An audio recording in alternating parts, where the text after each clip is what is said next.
o'rtoqlar, mana bu karamni chiroyliligini qaranglar. Bu karam dalasini umuman chiroyliligini qaranglar. Assalomu alaykum qadrli do'stlar. Farg'ona viloyati Toshloq tumani Zarkentga Murodjon akam dalalariga va nihoyat uzoq yo'l bosib Tojikiston orqali yetib keldim. 12 aprel 2026-yil bugun dala kuni bo'lyapti. Murodjon Usmonov Bobo dehqonlar YouTube kanali, Instagramda ham Murodjon akam faoliyat olib boryapti. Mana bu ekinlarda yetishtirishni o'zi oson emas. Bu karamlarni yangi iste'mol uchun ko'pchilik iste'mol qiladi bu karamlarni. Hozir yangi chiqdi. Bu plyonka ostiga ekilgan karamlar, lekin buni yetishtirishni mashaqqatliligini ko'pchilik bilmaydi-da, his qilmaydi. Bu karamlarimizni o'zini vaqtida, qaysi ekinda, o'zini vaqtida ishlovlarni qilish, o'zini vaqtida himoya qilish vositalarini sepib, bargidan buni himoya qilish, umuman o'zini vaqtida klyonkalarni yopish, ne mashaqqatlar bilan yetishtiriladi. Bozorda ozgina biror narsamiz sal qimmat bo'lib ketsa, dehqonlarning xizmati ko'zga ko'rinmaydi, mahsulotning narxi qimmat bo'lib ketgani ko'zga ko'rinadi. Yo'q, unaqa emas. Qadrli do'stlar, mehnat qilib mahsulot yetishtirishda o'ziga yarasha muammolari, qiyinchiliklar bo'ladi. Tabiat bilan kurashishingizga to'g'ri keladi.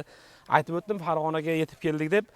Hozir bu yerda butun respublika bo'ylab Murodjon akamning dalalariga dehqonlar kelgan. Bu yerda bitta karam emas, boshqa ekin turlari, kartoshkalari bor, tarvuzlari bor Murodjon akamning.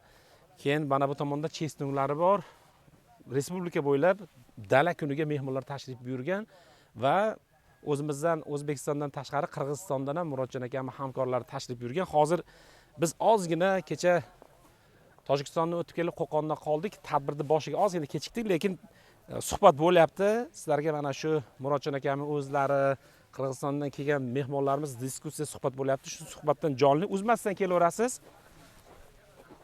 Biz ham bir Murodjon akamdan o'rganyapmiz.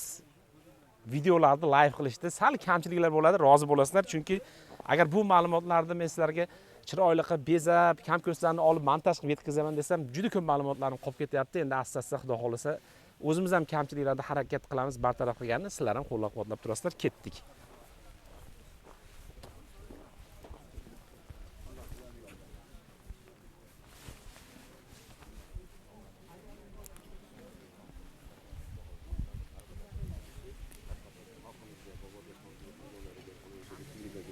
Murodjon aka, yaxshimisiz? Assalomu alaykum. Charchamayapsizmi? Aylanyapsizmi? Biz ham boshladik, aylandik, ha, boshladik. Bemalol. Bo'ldi, hoppala. Organikaga o'tmasang, biz hozir o'sha yerlarimiz charchadi. Hosil berilsa, bu haqiqatdan Murodjon akam kursda. Islom aka, uzr aka, bir daqiqa. Haligi bizning kanalimizga boshqa bo'lyapti-da. Haligi tanishtirdik-ku, men yaxshi bitta tanishtirib yuborsiz aka, qayta bo'lsa ham bizga bu biz bu yoqdan agrarinaga bo'lyapti, shuni haligi ta'riflarni o'zingiz bitta aytib yuborsiz aka. Tanishib yuborsiz, bizni obunachilarimizga agrarina kanaliga olyapmiz hozir. Rahmat. Konkurent dedimi? Billa ham qo'yib yuboramiz. Birga qo'yamiz biz. Men Qirg'izistondan keldim. O'sh oblastida Qarasuv rayonida o'zim Islombek Bo'riyev familiyam. O'zimni fermerskiy xozaystvom bor. 45 gektar yerim bor. Men ham yer bilan ishlayman. Undan tashqari shu konsultativ sentrda shu ko'proq qishloq xo'jaligida shu innovatsiya bilan shug'ullanaman. Har bir ekinga qolaversa mana arichilik sohasida, molchilik, chorvachilikda ham innovatsiyalar qo'yib, fermerlarga tarqatib yuribmiz. Gap yo'q. Aka, bitta savol-javob formatida qilamiz. Murodjon aka, siz yaqinroq keling. Jonli bo'ladi o'rtoqlar. Siz yaqinroq keling. Ovoz eshitiladimi mikrofon? Murodjon akaning videolarida sizni, Islom aka, ko'raman, kartoshka masalasi. Siz kartoshkani chuqurroq mutaxassisi deb hisoblayman-da men Murodjon akaning videolarida. Shunaqami? To'g'ri o'ylaysiz.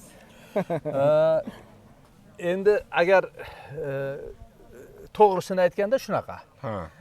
Endi bizga o'xshagan mutaxassislar juda ko'p. Lekin o'zi ichida qolgan mutaxassislar ham bor. Tarqatib yurgan mutaxassislar ham bor. Biz shu kartoshka sohasida 11-yili bir katta o'ylanish bilan bir ish boshlaganmiz. Shu issiq joyda har yili urug' bilan ta'minlanmasa, yangi urug' bilan dehqonlar kuyib qolar ekan. Keyin u paytda ko'proq Rossiyadan kelgan urug'lar bo'lardi. Keyin bizim mana Navqatda ekilgan urug'lar bo'lardi. Yangimi, eskimi bilmay ekardi, dehqonlar kuyib qolardi. Shuni Gollandiyadan urug'ni olib kelib, yangi urug' qilib har yili dehqonlarni yangi urug' bilan pesh qilsa, keyin u tovarni ketsa ham hosili ko'p bo'ladi, kasallik yo'q bo'ladi degan maqsadda boshlaganmiz. Lekin ko'p izlandik, ko'p tajribalar qo'ydik. Natijada mana yaxshiroq mutaxassis bo'lib chiqdik kartoshka bo'yicha. Islom aka, savol sizga. Aka, men savol beraman, siz javob berasiz, qiziqroq bo'ladi obunachilarimizga, muxlislarimizga. Mayli, qaysi kanaliga bo'lsa ham farqi yo'q, to'g'rimi? Xo'p, O'zbekiston bilan Qirg'izistonni solishtiradigan bo'lsangiz, kartoshka navlari. Men bilaman, Toshkentda Agrover kompaniyasi bor, Bo'stonliqda, G'azalkentda, salqin hududlarda. O'zbekistonda asosan Toshkent viloyatida yaxshiroq bo'ladi kartoshkamiz. Keyin Samarqand hududlarida bo'ladi. Unda ham Toyloq, Bulung'ur, salqinroq hududlarda. Mana siz Qirg'izistonda ham o'zi kartoshka salqinroq hududlarda yaxshi bo'ladimi yo sal nisbatan issiqroq joylarga tushadigan navlari ham bormi? Shu haqida bir to'xtalib o'tsangiz. O'zi kartoshka asli sovuq joyda ekin hisoblanadi. Buni iloji boricha dengiz sathidan 1000 metr balandlikka ekkanda o'zini yaxshi ko'rsatadi. Chunki kartoshka issiq joyda juda ham ko'p kasallikka chalinadi. O'shaning hisobidan issiq joyda bo'lmaydi. Endi agar O'zbekiston bilan Qirg'izistonni solishtirganda, Qirg'izistonda bizda Cho'ng'alay degan rayon bor. Shu yerda bir 11 ming gektar suvli yer borda. Shu 11 ming gektar suvli yerda bir 2,5 ming metrga 2,5 ming gela kartoshka ekiladida. Bu yerda kartoshka urug' qilish uchun juda ham qulay sharoit borda. Ob-havosi qulay ekan. Ob-havosi zo'r, Endi mana shu bizning sharoitlarimizda faqat biz o'shani erta o'ndirib olib, qishda ekib olib hosil olyapmizda. Asli o'zi bu kartoshka ekadigan zonalar hisoblanmaydi.